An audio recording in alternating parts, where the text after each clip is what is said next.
people going into higher education are less than people going into vocational. And that's how Germany's manufacturing success is known. Likewise in China now, they are looking very seriously at vocational training. And even these little students, this 40%, which is constitute 3% of the students, even then the employers are not at all happy with the quality of the training that has been imparted. There is an enormous opportunity to pick up any sphere and develop quality education, and there would be people to support it. I'm just carrying, for instance, yesterday's print, which says that Maruti is acquiring 40 ITIs and converting it into their own training establishments for profit. But the students who come out from those institutions will not only be for Maruti, but it will be available. They will be available for the other markets as well. So there is a tremendous interest by the private sector, one or two of them, because they recognize that whatever training you give, there is a lack of basic academic skills as well as soft skills. Now, the government recognizes this. The government wants access. The government wants to improve the physical infrastructure. The government understands that there has to be a convergence between private and government initiatives. The capacity building, they know that there has to be proper education, certification, so that if somebody does vocational for 2 years, after 4 years, he should be able to do the second year of engineering or the third year of engineering, what we call National Quality Framework. They're putting that in place, the NQBF. So the government are concerned. Somehow this message has not gone down well with the private sector. Somehow there's not enough activity in this. And that is why Vijay and I are wishing that we should be able to get industrial towns like this with a history to look at vocational education. Government wants to limit its involvement. They say that we will no longer be in the vocational space. Only if you as private sector are not interested, we will set it up. Some nuclear engineering or something else. But otherwise, we do not have the money, nor the wherewithal, nor have we succeeded in ITI to be able to justify investing any longer. It's an official document. This is from the National Policy Document chaired by Prime Minister Manmohan Singh. There is a National Skills Development Council. This is an output from there. So, and the Prime Minister himself is the chairman of that council, and they have recognized this. They want to develop each state mission. For Punjab, they have identified textile, auto components, light engineering, food processing, real estate and retail. They say that for each state they are indicated. I've just extracted the one for the Punjab. So the Punjab, they say that these areas, clusters need to be developed, training inputs need to be improved. We need to ensure that the private sector participates in the training area requirements of these sectors. They want to promote public-private partnership. Maruti is taking over 40 ITIs and developing it. The infrastructure is the government. The soft skill is given by Maruti. They are the ones who will be training the students and then taking them into their factory or elsewhere. So they want to encourage PPP. Thapas in Punjab started it many years ago. And the government there are, I forget the number of PP, I think there are about, I don't want to guess it, it is another thing, my memory fails me. They want each one of those ITIs to be taken over by the private sector. And they will be willing to give you whatever terms that they, provided you have a good business model. They want to focus on short-term courses. No need to go through 2-year ITI, 6 months, 3 months, 9 months, 2 weeks, 3 weeks. There are opportunities to develop the skill sets in vocational space in this, and there are agencies abroad willing to collaborate and provide this. So the government recognizes that you don't have to wait for 2 years to get a degree. If there is a 6-month or a 3-month program, we will recognize it, says the government. And the government is willing to finance. You must see the NSDC site, which I go through, the National Skill Development Corporation, which is a PPP initiative. It's a Section 25 company. 49% is owned by the government, 51% is owned by the private sector. They have given about between 300 to 400 loans, either loan or equity or a mix of both.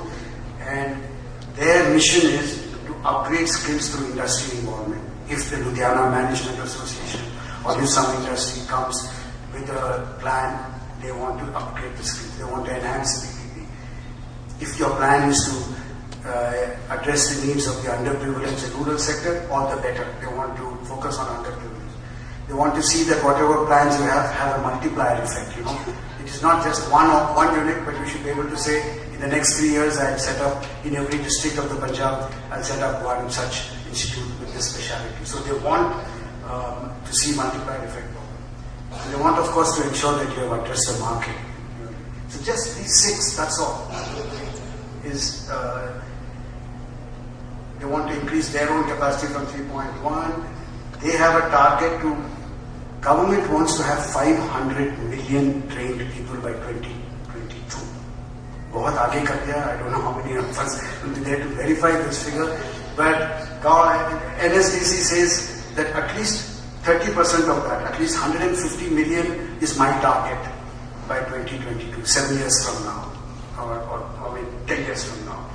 So they have a private sector head in NSDC, and they are desperate for good proposals. They want to see,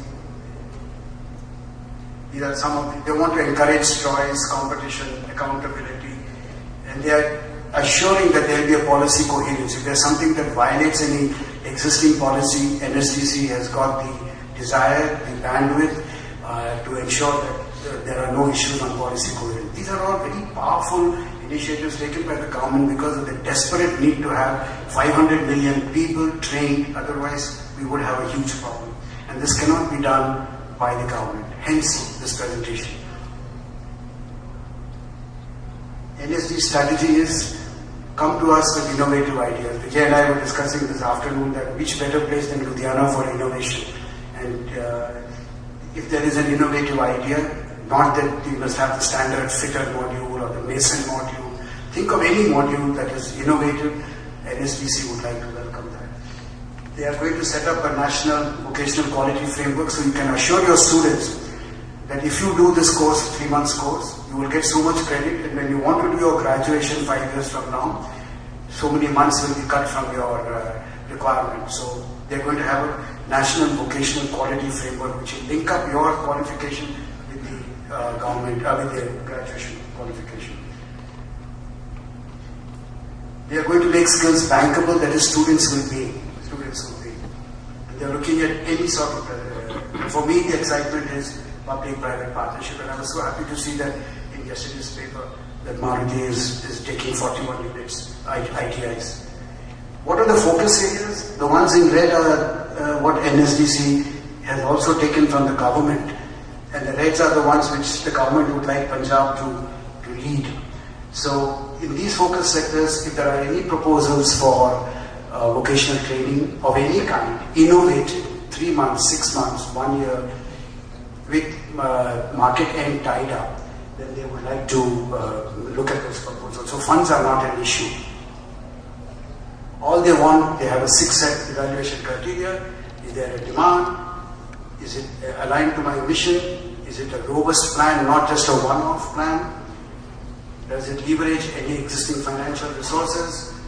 Are you tying up with any existing players? Like if you tie up with ITI, they'll be very happy, because you're solving 2 problems for the government. One is you're bringing capacity, second you're taking over a sick unit.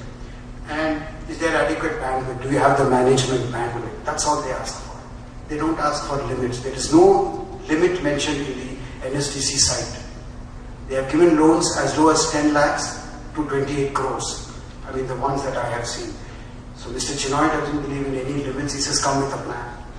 And most importantly, they are willing to accept proposals. This is from the NSDC side. Proposals from persons with no prior experience. All they want is a passion to teach, to do something for this sector, to be underprivileged. No experience required. They are willing to accept pilot projects, 2 lakhs, 3 lakhs, some funds problem. They are quite willing to accept it.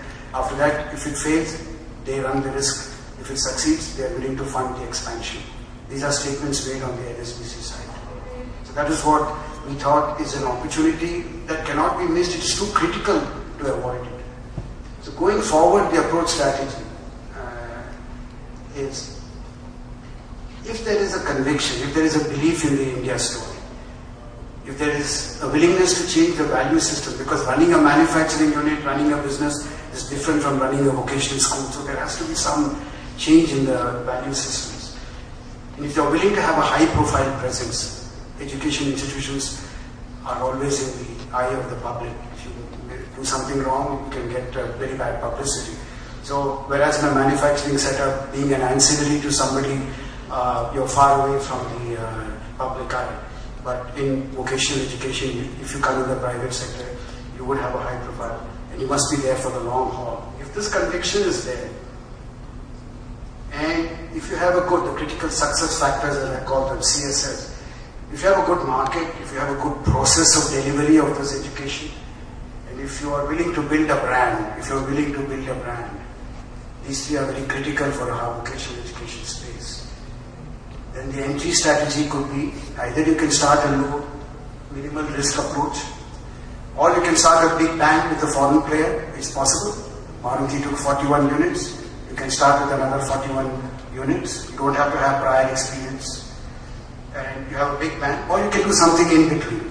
So the whole range is available in this business. It's not as if you need to have a minimum scale or a focused plan. You can experiment your way through the vocational engineering space.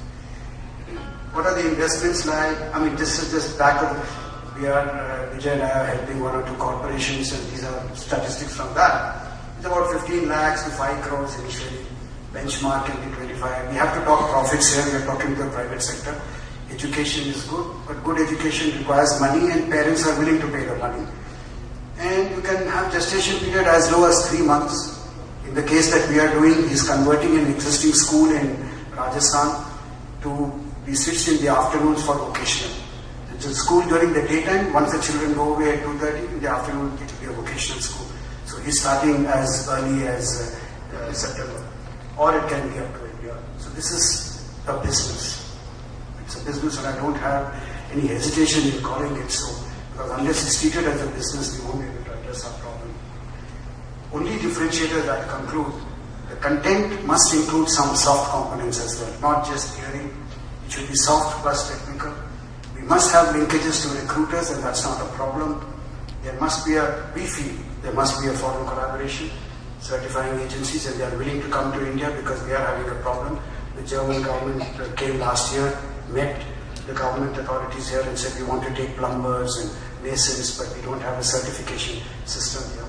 And you must be ready to scale up, first within the state and then hopefully nationwide. So if these differentiators can be brought into the field, whereas today the state government, ITI, one-off unit, input regulated rather than output, then we have a case in point.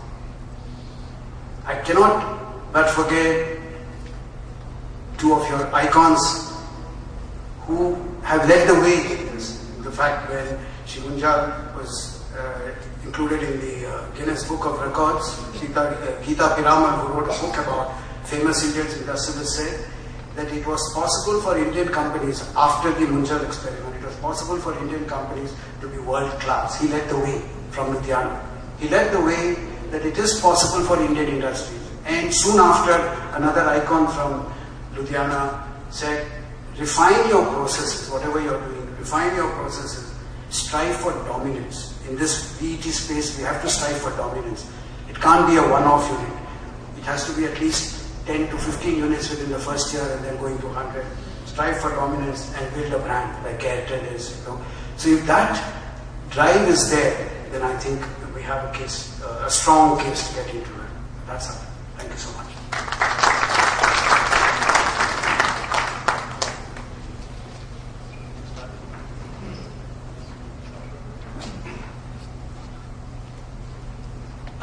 Thank you very much for very depth attention on this particular the presentation which we tried to make in a humble way. One or two things which I would like to add on are, number one, Sridhar said that during our time our fathers forced us into going into the formal education. But the situation is that at that time the situations were such, there is a paradigm shift in the way the world is operating now. And we are, if I may very humbly admit, as a country, a few decades behind the word as far as this part aspect is concerned. Number two, Ludhiana is already, innovation is a word which is in English a very considered to be an honorable tag or label or things like that. But here it is that, Punjabi Japa कहने जुगाड़ी होंगे, that type of, basically if I can make the same thing in a different way. And I remember in 80s for a friend of mine, I was just helping them out when I came here to buy duplicated pharmaceutical equipment, and they were, the imported machines were being duplicated here, and the way they were performing were excellent. Another thing is that, who knows, I mean, in this audience, August audience of LMA, the future, the Bridgmore Manjaz and the Sunil Viddas of the future must be sitting here, and they will be emerging out. One of the very, very critical factors, one which we very strongly believe in at DEC, and specifically between me and Sridhar, is that this is the right platform for happening for SMEs. The level from where we can start can be as minimal as 5 to 10 lakhs or going up to 5 crores or something like that. And end-to-end solutions are available. It can be facilitated, it can be implemented. And one becomes the supplier of the better, trained manpower. Between us and China, the fashionable comparison which happened, we are 20% lower on productivity. We are more than 100% way off in the transactional cost. But let me put it, the textile, I don't know how many ladies and gentlemen are here from the textile background, the sector. Our productivity is as low as 20% to 120% as compared to China. So, this is the situation. And what is the reason? The reason is the skill level. The reason is our vocational education for the type of the labor which we are employing in those particular areas. So, ladies and gentlemen, we have in a humble way tried to explain what we believe in. We believe in passionately for it. And we are not away from you. We are not here for academic presentation. We are here for facilitating the complete process end to end. Anybody who wants to talk about it on a one-to-one meeting, thereafter, etc., etc. And any questions of this, most welcome, please.